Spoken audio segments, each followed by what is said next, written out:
imagine this. You're in Lidl, right? Just doing your regular grocery shopping. Yeah. And you suddenly decide, hey, you know what? I need a pint. And there's a pub right there, inside the Lidl. Sounds a little crazy, right? Yeah, a bit unusual. But this is something that Lidl's been actually trying to do over in Northern Ireland, and it's been going on for years now, so we've got all the research on this, and we're going to really deep dive into this whole supermarket pub saga. It's gotten pretty wild, with legal battles and all sorts of stuff. Yeah, it really shows how complicated it can get when a business is trying to, branch out and do something new, especially when it comes to something like alcohol. It's not just as simple as, setting up a bar. Exactly. And, this isn't Lidl's first try at this. Back in 2019, they saw an opportunity in this town called Dundonald when a nearby pub actually burned down. But their initial plan kind of hit a roadblock because of Northern Ireland's unique licensing laws. Right. To get a new license to serve alcohol, someone else has to give up theirs. So it's like this weird pub license trading game. Yeah, what's interesting about these laws is that they're actually designed to prevent, an oversaturation of pubs in any given area. So Lidl couldn't just come in and add another one to the mix. They had to play by the rules, which meant finding someone willing to surrender their existing license. Okay, so that's where this Pub Rubies comes in, right? This local pub agreed to give up their license back in 2021, which kind of paves the way for Lidl to apply. Yeah, and that's where the legal battle really heated up, because even with a surrendered license, Lidl still faced opposition. Another business, Philip Russell Ltd. They operate a convenience store. They argue that the area already had enough pubs and didn't need another one. So it became this clash of, different perspectives. Lidl saw an opportunity to kind of fill a gap and meet the demands of a growing population, but Philip Russell Ltd. saw it as potential oversaturation and maybe even a threat to their own business. Right, and it ended up with everyone landing in court. Yeah. Justice Colton was the one overseeing the case, and he actually mentioned how Lidl's initial inability to get an off-license probably influenced their decision to go for a full-blown pub. For those of us who aren't familiar with the term, what exactly does off-license mean? Oh, yeah. So an off-license just means you can sell alcohol for people to take home. Yeah. But they can't actually drink it on the premises. So it was like their plan B. If they couldn't just sell alcohol to take away, they would just try for the whole pub experience. Exactly. And Justice Colton really emphasized that, the final decision would come down to whether Lidl could actually prove that they met all the legal requirements to get that new license. So did they meet those requirements? Well, one key factor in their favor was the population boom in the Dundonald area. Over the past decade or so, the adult population there increased by 23%.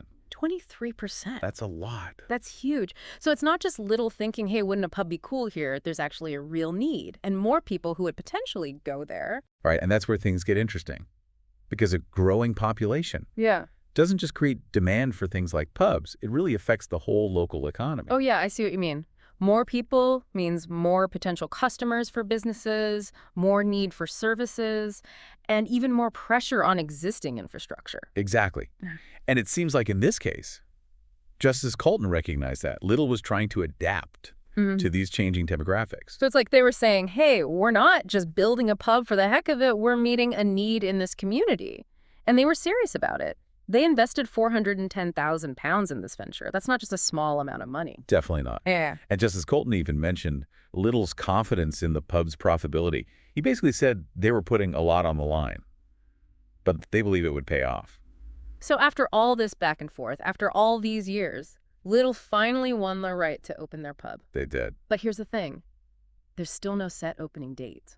They've gone through all these legal hurdles, invested all this money, and yet we're still waiting to see if this pub will actually happen. What a crazy story.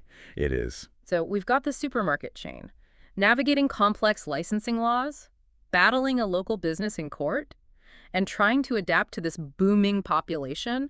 But what does this all actually mean for the average person in Dundonald? That's what I'm curious about. That's a great question.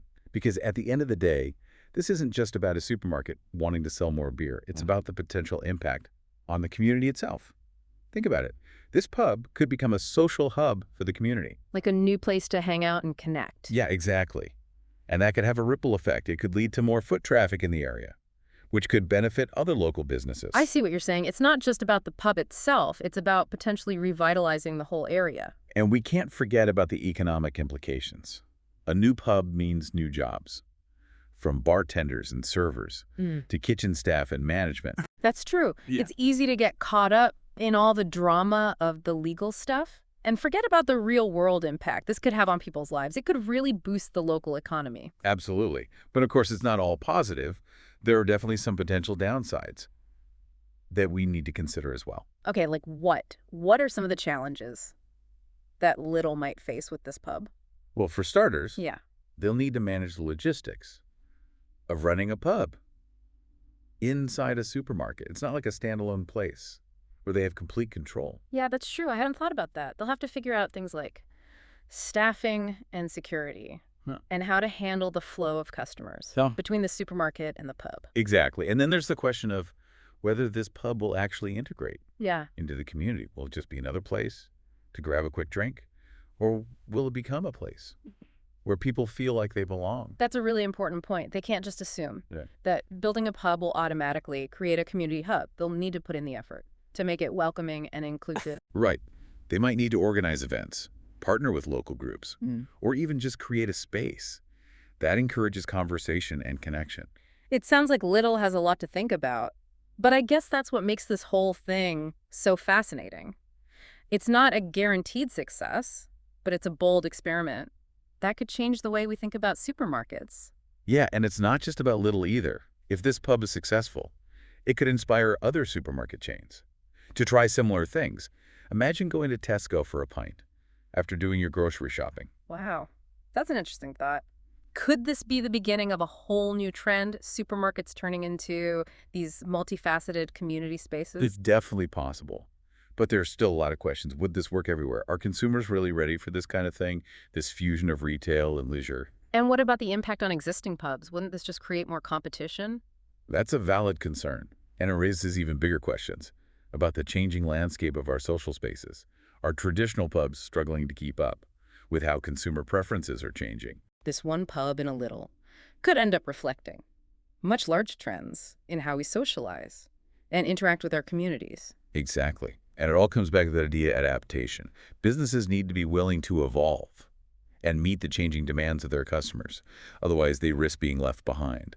It's like survival of the fittest, but for supermarkets. That's a great way to put it. Only the fittest will survive. And in this case, fitness means being able to provide what customers want, whether that's groceries, a pint of beer, or a sense of community. So for our listener, why should they care about a supermarket trying to open a pub in Northern Ireland? Because it's not just about the pub. It's about understanding how businesses adapt to change, how communities evolve, and how even the most everyday things, like grocery shopping, can be influenced by these larger forces. It's about recognizing how everything is connected. It's like that butterfly effect. Something seemingly small, like a pub opening in a supermarket, can have ripple effects that go way beyond that one location. Exactly. And it's a reminder that the world is always changing. And we need to be paying attention, even to the things that seem insignificant. Because who knows? Maybe the next big thing will be a supermarket with a bowling alley, or a grocery store that also has a yoga studio. Now that you mention it, I could really go for a downward dog after I pick up some milk and eggs. I know, right? The possibilities are endless. But seriously, this whole Lidl thing really highlights the importance of thinking outside the box. Definitely. It reminds us that innovation can come from anywhere, and sometimes the most unexpected combinations can lead to the most interesting results. So even though we still don't know when this legendary Lidl pub will open, we've learned a lot from this whole experience. It's been a wild ride through licensing laws, legal battles, and the changing landscape of community spaces. What do you think? Are we ready for the final part of this deep dive? I think so. Let's do it. I think so. Let's do it. Okay, so last time we left off with this whole idea of what this little pub could actually mean. For the people living in Dundonald, what kind of impact could it have? Yeah, it's a really interesting question because it goes beyond just, oh, cool, a new pub. It's about the potential ripple effects on the community itself. Right. So last time you were saying it could become like a social hub. Exactly. Like imagine a new gathering place where people can just come together, connect, and socialize. Maybe meet their neighbors. It could really foster a sense of community. And that could lead to more people out and about in the area, more foot traffic. Right, which could be huge for other local businesses too. So it's not just about the pub itself. It's about potentially revitalizing the whole area. Exactly. And then there's the economic side of things. A new pub means new jobs. Oh, yeah, true. You've got your bartenders, your servers, kitchen staff management. It could be a real boost for the local economy. Yeah, it's easy to get caught up in all the legal drama and forget about the real impact this could have on people's lives. Absolutely. But of course, we also have to be realistic. It's not all sunshine and rainbows. There are definitely some potential downsides that we need to consider. Okay, so like what? What are some of the challenges that Lidl might run into with this pub? Well, one thing that comes to mind is the whole logistics of running a pub inside a supermarket. Yeah, I hadn't really thought about that. It's not a standalone establishment. They don't have complete control over the environment. Right, they'll have to figure out things like staffing and security and how to manage the flow of customers between the supermarket and the pub. Exactly. And then there's the bigger question of, will this pub actually become part of the community? Will it be a place where people feel welcome? Or will it just be another place to grab a quick drink? I see what you mean. Will it be a place where people feel a sense of belonging? That's a really important point. Lidl can't just assume that building a pub will automatically create that community atmosphere. Right. They'll have to put in the effort to make it a welcoming and inclusive environment. So they might need to think about organizing events or partnering with local groups. Exactly. Even just creating a space that encourages conversation and connection. So it sounds like Lidl has its work cut out for them. They do. But that's part of what makes this whole story so interesting to me. It's not a sure thing, but it's a bold experiment that could really change how we think about supermarkets. And it's not just about Lidl either. If this works, it could inspire other supermarket chains to try something similar. Oh, wow, yeah. Imagine popping into Tesco after you do your grocery shopping and grabbing a pint.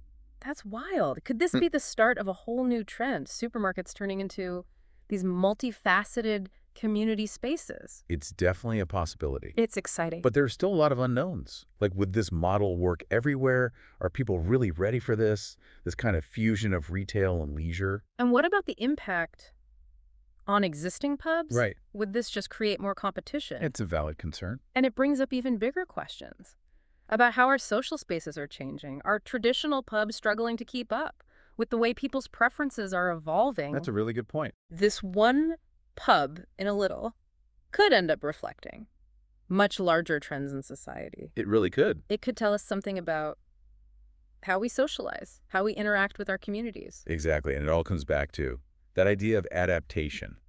Businesses have to be willing to evolve, to keep up with their customers' needs. Otherwise, they get left behind. It's like survival of the fittest, but in the business world. It is. Only the businesses that adapt will survive in the long run. So what does this all mean for our listener? Why should they care about this supermarket trying to open a pub?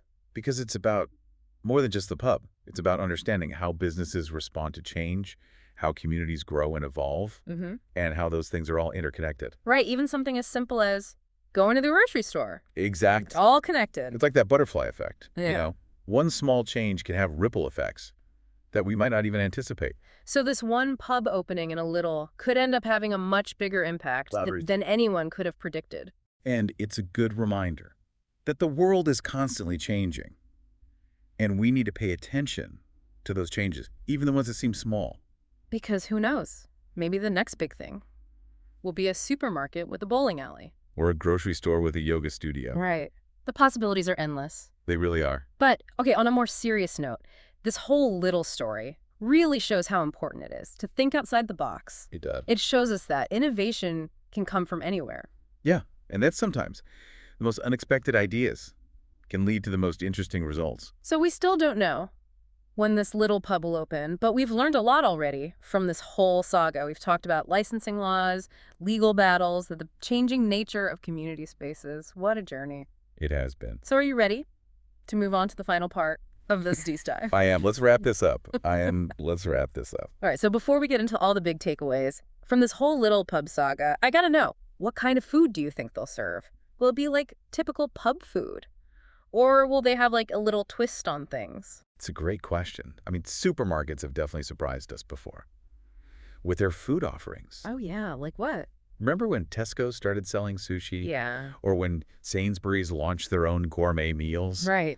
Consumer tastes are always evolving. Yeah. And retailers are constantly trying to adapt. It's true.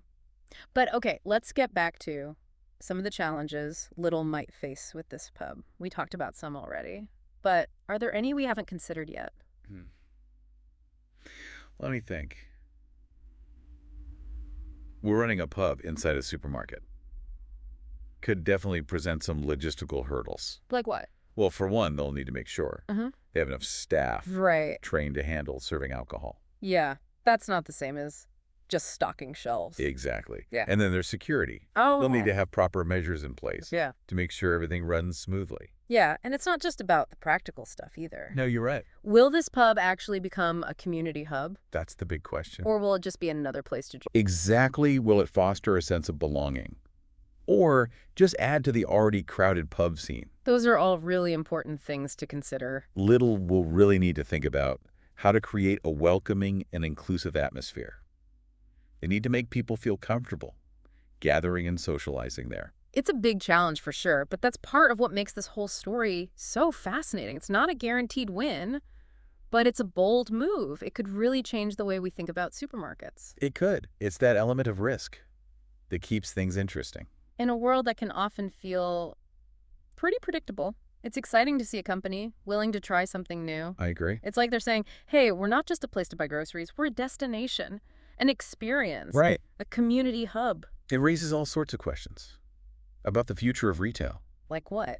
Well, for one, could this model work everywhere? Yeah, would people in other places be into this? Exactly. And what about the impact on existing pubs? Right. Will this just create more competition? Right. Or could it actually enhance the pub scene? This one little pub could tell us a lot about how our communities are changing. Oh, it really could. So to sum it all up, this little pub saga, it's not just a quirky news story. It's much more than that. It's about business, it's about law, and it's about the needs of a community. And it's a reminder that innovation can come from anywhere. And that taking risks can sometimes lead to really amazing things. It encourages us to think differently, to challenge the status quo. And to be open to new possibilities. So even though we still don't know when this little pub will actually open, we've learned a lot along the way. We've explored the complexities of licensing laws.